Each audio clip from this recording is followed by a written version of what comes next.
В конном центре Северная долина, расположенном возле лесистых холмов, жила крупная белая кобыла по кличке Вьюга. Она уже приносила жеребят, однако новая беременность проходила значительно тяжелее прежних. Кобыла быстро уставала, медленно ходила по загону и часто останавливалась, тяжело дыша. Работники заметили, что животное стало беспокойным, почти не притрагивалось к корму и постоянно искало укромное место. Управляющий центра Алексей вызвал ветеринара Марину, которая после осмотра предупредила, что роды могут оказаться сложными. По ее предположению, вьюга могла вынашивать 2 жеребят, а такие случаи у лошадей встречаются редко и нередко сопровождаются серьезными осложнениями. К вечеру схватки усилились.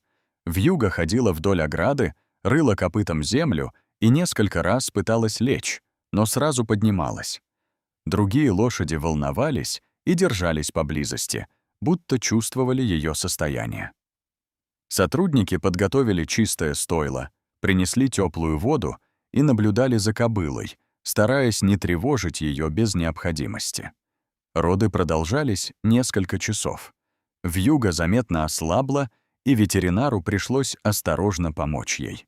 Наконец, на соломе появился первый жеребенок, крепкий темно-серый малыш, который почти сразу зашевелился и попытался поднять голову. Однако через некоторое время стало ясно, что роды еще не закончились. В стойле появился второй жеребенок, значительно меньше первого. Работники были потрясены. Вьюга действительно родила двойню. Радость быстро сменилась тревогой. Первый малыш вскоре попытался встать, а второй лежал неподвижно и лишь слабо шевелил ногами. Вьюга, несмотря на усталость, сразу повернулась к нему, начала облизывать и осторожно подталкивать носом. Она то возвращалась к более крепкому жеребенку, то снова подходила к слабому, не понимая, почему он не поднимается. Марина проверила его дыхание и сердцебиение, затем растерла тело полотенцами и дала поддерживающий препарат. Малыш несколько раз пытался встать, но ноги подгибались, и он падал на солому. Вьюга тихо ржала и не отходила от него ни на шаг. Работники поддерживали жеребенка под живот и помогали удерживать равновесие. После долгих попыток он, наконец, простоял несколько секунд, а затем добрался до матери и начал пить молоко. Это стало первым обнадеживающим признаком. В следующие дни за двойней наблюдали круглосуточно. Более сильный жеребенок быстро набирался сил, а второго приходилось дополнительно кормить и помогать ему подниматься.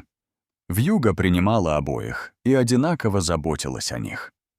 Спустя 2 недели слабый малыш уже самостоятельно ходил по стойлу, а вскоре впервые вышел вместе с матерью на небольшой зеленый луг.